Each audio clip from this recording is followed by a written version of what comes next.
What is the meaning of this?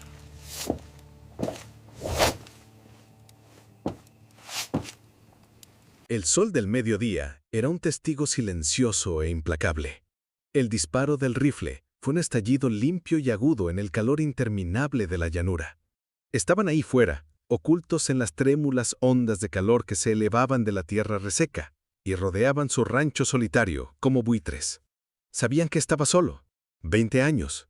20 años había estado mirando por la misma ventana blanqueada por el sol, con el fantasma de una promesa que había hecho como única compañía. Pensaba que la soledad era la única batalla que le quedaba por librar. Se había equivocado. Otra guerra acababa de comenzar en su propia casa. Les vio la mirada de la ventana, hacia los rincones oscuros y frescos de la habitación principal. Hacia ellas cuatro muchachas cherokee, sus rostros marcados por un miedo que reflejaba el suyo, sus ojos reflejando la luz cegadora de fuera. Habían acudido a él esa mañana en busca de refugio, pero su oferta de pago era más peligrosa que cualquier bala. Él era un hombre que se ahogaba en la soledad, y ellas le habían ofrecido un océano. Ahora el agua estaba subiendo. Los gritos de fuera se hacían más fuertes.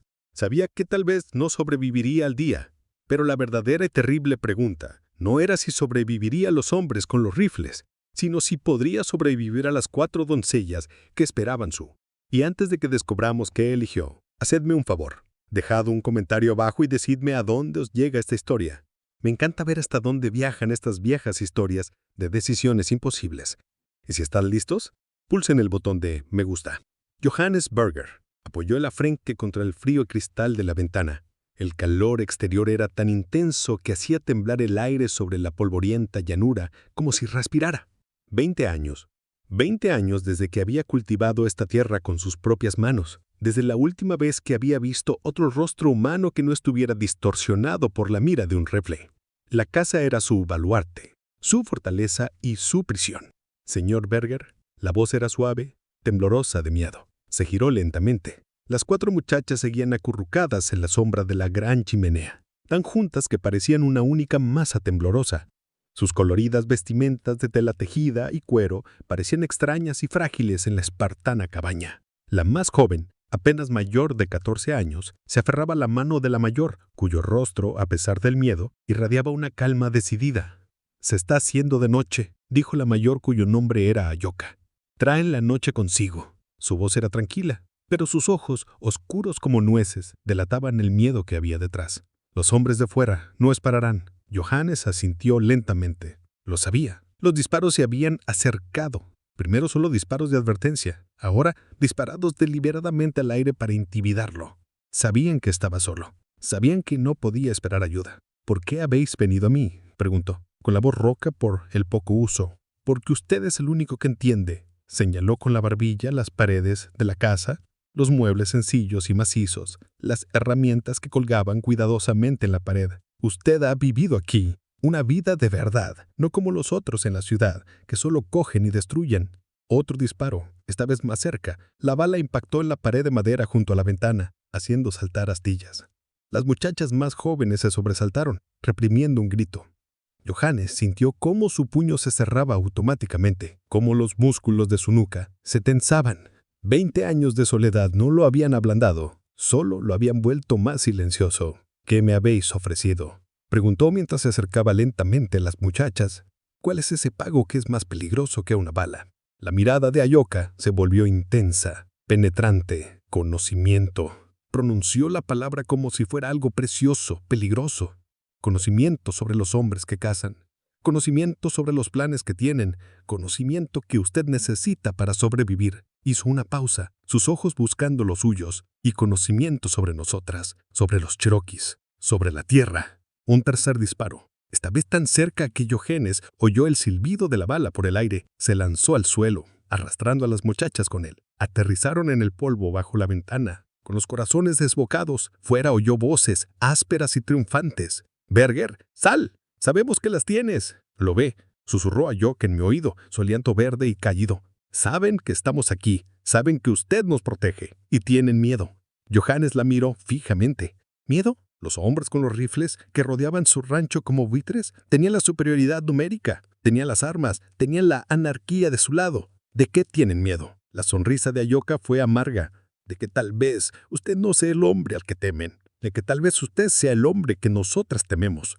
Las palabras quedaron suspendidas en el aire viciado entre ellos. Johannes sintió como un frío que no tenía nada que ver con el calor de afuera. Le recorría las venas. Era un hombre que había perdido todo 20 años atrás. Su familia, su tierra, su fe en la humanidad. Se había enterrado aquí en el páramo, con la esperanza de que el mundo lo olvidara. Y ahora habían llegado estas 4 muchachas, con su conocimiento y su temor, y lo habían obligado a salir de la tumba que él mismo se había construido. ¿Qué queréis de mí?, preguntó en voz baja, mientras se levantaba lentamente y espiaba por la ventana. Fuera, vio las figuras fantasmales de los hombres escondiéndose detrás de las rocas y los arbustos. Ayoka también se levantó. Sus movimientos eran fluidos, elegantes a pesar del peligro. Las otras muchachas siguieron su ejemplo, formando un semicírculo a su alrededor.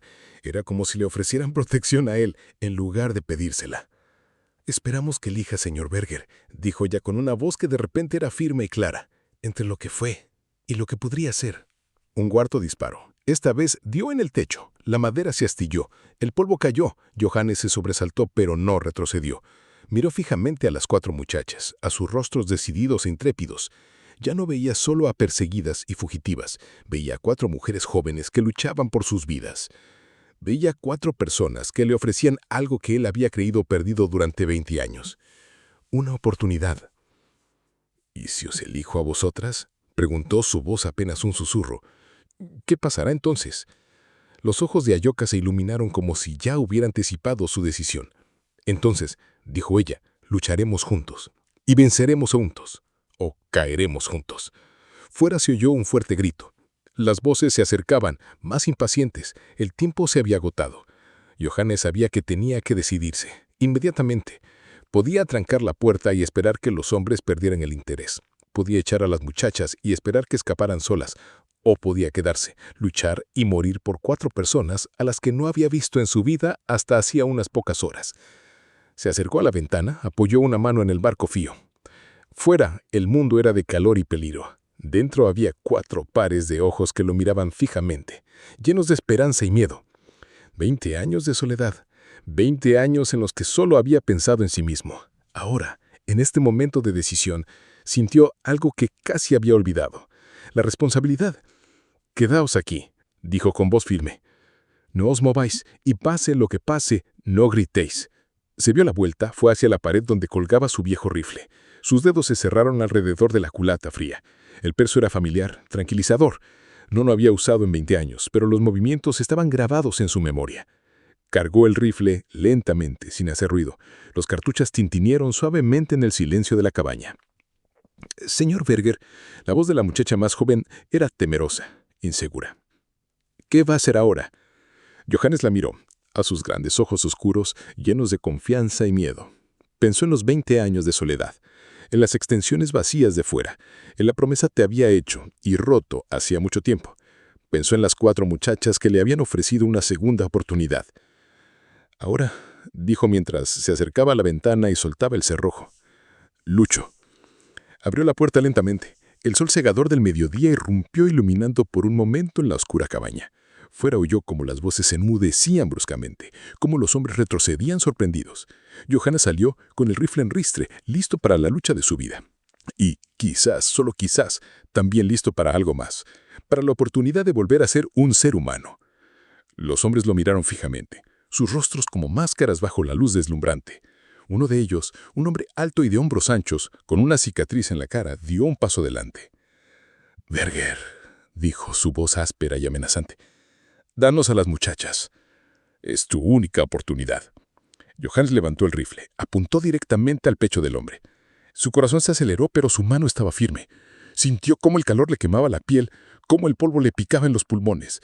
Sintió los ojos de las 4 muchachas en su espalda, llenos de esperanza y confianza. «Las muchachas», dijo Johannes con una voz que resonó clara y firme a través del calor. «Se quedan aquí, y vosotros os vais ahora». El hombre de la cicatriz rió con un sonido corto y amargo. «¿Tú solo contra nosotros? Estás loco, viejo». Johannes sonrió por primera vez en 20 años, una sonrisa genuina. «Quizás», dijo, «pero ya no tengo nada que perder». Apretó el gatillo. El disparo resonó en la llanura. Un estallido agudo y claro que rompió el silencio del mediodía. Y con ese disparo, no solo comenzó una lucha por la supervivencia, con ese disparo también comenzó una lucha por el alma de un hombre que creía haberla perdido hacía mucho tiempo. La bala impactó en el suelo, a los pies del hombre con la cicatriz. Levantó dos piedras pequeñas. Él saltó hacia atrás, con los ojos abiertos por la sorpresa y un miedo repentino. Los otros hombres también retrocedieron, sus rifles bajaron involuntariamente. Por un momento reinó el silencio. Solo el canto de los grillos y el lejano resusurro del viento llenaban el aire. «Así que quieres luchar», ciceró el hombre con la cicatriz mientras levantaba lentamente su arma de nuevo. «Pues lucharás». Levantó su rifle, apuntó a Johannes. Los otros hombres siguieron su ejemplo, sus miradas duras y determinadas. Johannes estaba solo en la puerta, de espaldas a la cabaña con el rifle en riste. Sintió cómo el calor le quemaba la piel, cómo su corazón latía entre sus costillas. Pensó a las 4 muchachas dentro, en sus rostros asustados, en su confianza. Pensó en los 20 años de soledad, en las extensiones vacías, en la promesa rota, y supo que este era el momento en el que tenía que decidir. ¿Quería seguir siendo un hombre que vivía en el pasado o quería ser uno que luchaba por el futuro? «Sí», dijo Johannes con voz firme mientras agarraba el rifle con más fuerza. «Quiero luchar». Apretó el gatillo, el segundo disparo resonó en la llanura. Y con este disparo no solo comenzó la lucha por la supervivencia, con este disparo también comenzó la lucha por el alma de un hombre que creía haberla perdido hacía mucho tiempo.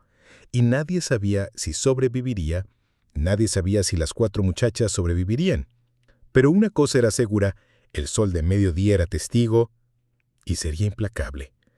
El segundo disparo no alcanzó al hombre de la cicatriz en el pecho, como Johannes había pretendido, sino que solo rozó la parte superior de su brazo. Un grito de dolor resonó en la llanura, seguido de una maldición furiosa. Los otros hombres, inicialmente sorprendidos por la determinación de Johannes, recuperaron rápidamente su actitud agresiva. Sus rifles se alzaron de nuevo, esta vez con una precisión más letal. «¡Fuego!», rugió el líder mientras apuntaba su propia arma a Johannes. «Matad al viejo y coged a las muchachas». Johannes se arrojó al suelo, rodando detrás de una gran roca que había junto a la cabaña. Las balas silbaron sobre su cabeza y se incrustaron en la pared de madera de la cabaña. Oyó a las muchachas gritar en el interior, pero cumplieron su orden de no chillar. Su miedo era casi palpable, pero también su confianza en él. «¡Traidor!», gritó uno de los hombres mientras cambiaba de posición para tener un mejor ángulo de tiro. «Proteges a esas salvajes. Eres peor que ellas». Johannes respiró a hondo mientras recargaba su rifle. Sus manos temblaban ligeramente, no de miedo sino de rabia y frustración. 20 años había vivido en paz, había ignorado el mundo exterior y ahora estaba en medio de una guerra que nunca había querido. Se asomó por detrás de la roca, vio cómo los hombres se acercaban con cautela, su rifle siempre en ristre. De repente, la puerta de la cabaña se abrió una rendija. Ayoka salió, con los ojos tranquilos pero decididos. En sus manos no sostenía un arma, sino un pequeño objeto encuadernado en cuero, un libro. «¡Alto!», gritó con una voz que resonó sorprendentemente alta y clara por la llanura. «Dejad de luchar. No sabéis lo que estáis haciendo». Los hombres vacilaron, confundidos por la aparición de la joveneja. El líder bajó ligeramente su rifle, sus ojos se entrecerraron con desconfianza. «¿Qué es esto? ¿Qué quieres, Squaw?». Ayoka salió completamente de la cabaña, su postura era erguida y digna. Las otras muchachas la siguieron, formando una cadena protectora frente a la puerta. Sus rostros estaban marcados por el miedo, pero también por una determinación inquebrantable. «No somos salvajes, y no somos vuestras enemigas. Somos vuestra única esperanza». El líder se rió amargamente. «Esperanza, sois solo 4 muchachas. ¿Qué podéis hacer contra nosotros?». Ayoka abrió el libro que tenía en sus manos. Johannes lo reconoció entonces. Era un viejo diario encuadernado en cuero, las páginas amarillentos y frágiles. «Este es el diario de Thomas Grayson, el hombre que compró esta tierra a vuestros padres hace 20 años, el hombre que fue engañado, el hombre que asesinaron». Silencio. Un silencio pesado y opresivo se apoderó de la llanura. Incluso los grillos parecían haber dejado de chirriar. Johannes miró fijamente a Ayoka, con el corazón desbocado. Thomas Grayson. El nombre fue como una bufetada. Conocí ese nombre. Lo había oído hace 20 años, justo antes de que todo se derrumbara.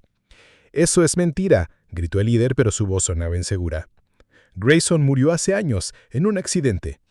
«No fue un accidente», replicó Ayoka con calma. Un asesinato. Vuestros padres lo asesinaron porque quería revelar la verdad sobre la compra de la tierra, porque podía demostrar que le robaron la tierra a los cherokees. Levantó el libro. Todo está aquí. Sus anotaciones, las pruebas, la verdad. Johannes salió lentamente de su escondite con el rifle todavía en ristre, pero ahora no apuntando a los hombres, sino más bien en una postura defensiva. ¿Qué pretendes con esto?, tartamudeó Líder, su arma bajando aún más. ¿Qué quieres de nosotros? La mirada de Ayuka se dirigió a Johannes y luego de vuelta a los hombres. Queremos justicia, queremos que la verdad salga a la luz y queremos que dejen de perseguirnos. No solo nosotras, a todos los Cherokee de esta tierra. Hizo una pausa, su voz se suavizó pero no menos decidida. Sabemos que tienen miedo. Miedo a la Truveth, miedo al pasado. Pero el pasado siempre los alcanza. Y si no dejan de luchar, los destruirá. Los hombres guardaron silencio, sus rostros eran máscaras de ira, miedo y confusión. Johannes sintió la tensión en el aire, densa y casi palpable. Supo que este era el momento decisivo, el momento en que las armas debían callar para que las palabras pudieran hablar.